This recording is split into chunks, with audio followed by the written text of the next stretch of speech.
Hi, I'm Scott Langdon, and this week on God and Autobiography, the podcast, Jerry returns with another edition of From God to Jerry to You. This time, Jerry talks about his encounter with God and their discussion of the story of Moses and the burning bush. What is it about God's getting Moses' attention and then Moses' response that relates to our lives and responses to God today, in our time? In this episode, Jerry shares his thoughts about his own encounter with the divine and the implications of being open to such a call. I hope you enjoy the episode. Find God and Autobiography, the podcast, wherever you get your podcasts. I'll see you next time. Episode 221. When I had my dramatic encounter with God, I became fascinated by other reported encounters. I read them all over the place up to Joan of Arc. I wrote a whole little manuscript about her remarkable experiences. And what I wanted to know was what can I learn from them? What can we learn from them? And as I read around, one thing I discovered is no encounter was more dramatic or more consequential than that of Moses. He had left Egypt and had found a job in Midian tending sheep. He does not yet have God on his mind. He's just going about his business.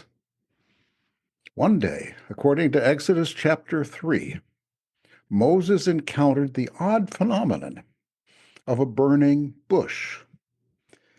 It is reported that he, quote, turned to look. He was not looking for God. A bush is not a place one expects to find the divine, but this bush was one designed to get Moses' attention because it was burning and not consumed. It just burned and burned and burned. Moses turned aside, quote, to look at this great sight, perhaps merely out of curiosity, perhaps recognizing something miraculous. We don't know. What he did not do is ignore the phenomenon or rush past, too busy to investigate, or dismiss it as sunstroke. He paid attention. Then and only then, when the Lord saw that Moses had turned aside to see, did God call to him, "Moses, Moses." And Moses responded, in the language of a soldier reporting for duty, "Here I am." The equivalent of "Aye, aye, sir." The voice was apparently authoritative. The voice introduced itself as the God of Abraham, Isaac, and Jacob. And Moses hid his face, for he was afraid to look at God. He was afraid, but he didn't run away. From this one example of a divine encounter, we can see several implications. One, you don't have to be looking for the divine reality to find it. It finds you. Number two, it finds you. Number three, it can find you in surprising places. Number four, you have to pay attention. Number five, you cannot let doubt discount the experience. Number six, the divine reality is authoritative. And seven, it demands a response. 8, you have to yield to it. And 9, you cannot give in to your fears. How did my own divine encounter line up with the elements of Moses' experience? Like Moses, I was not looking for the divine reality. It found me. In fact, the experience contradicted, falsified, as I saw it, the naturalistic philosophy on which I had previously taken my stand. In my case, the place was not as unusual as a burning bush. I was on a park bench facing the Lincoln Memorial across the Potomac. But there's no reason to think the scene has to be spectacular. Like Moses, I certainly did pay attention.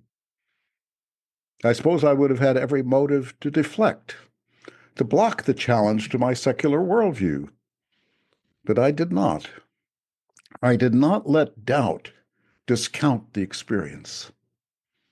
In fact, I never had genuine doubt. I certainly knew that such experiences could be erroneous or even delusional. Whenever I stepped out of the experience, looked at it from a distance, as others would see it, I thought, well, I'd be a skeptic too. But the divine presence was too real for genuine doubt. Like Moses, I experienced the divine presence as authoritative. The voice continued to speak to me, sometimes told me what to do. I always tried to obey. I had to reorient my life Godward, which involved major changes. You normally live your life in terms of various goals you have in daily life and, prudential plans for how to, cope with the challenges and move your life forward in terms of your own goals. This was a different kind of thing. I'm now living not in terms just of my goals, but of the divine push on my life. I was fearful, not of God, who was eminently benign in my experience. This radiated that quality of being benign, but I was fearful of some of these changes. I thought I'd lose my friends, my standing in Washington, my career, my income. I imagine, did you hear what happened to Jerry Martin? He hears voices, thinks God is talking to him. Nothing is more easily a matter of ridicule and pity. I balanced those fears against another one, the fear of failing to answer a divine call. The choice between doubt and trust is not just a philosopher's puzzle. It is first a question of cognitive strategy, whether doubt or trust will yield the truer and more adequate worldview. And I think you learn from an experience first by trusting it and seeing what it can teach you. If you doubt it preemptively prior to learning its lessons, then I think you're going to have a impoverished worldview. You've set yourself up in advance for that. That's almost what you've chosen, is you prefer an impoverished worldview. But deeper than that, is an epistemic question. But deeper than that, it is a question of how one wants to live one's life. We can shrink from the terror of possible error, the fear of being fools, or perhaps of being seen to be fools, and hope to live a safe, parsimonious life. Or we can accept the risk, accept our fallibility, accept that as the price of Maya or of our fallen condition, or even accept it as a blessing. For there's another risk, which we may count greater, of closing ourselves off from that subliminal presence, however faintly discerned. That may be a price too steep.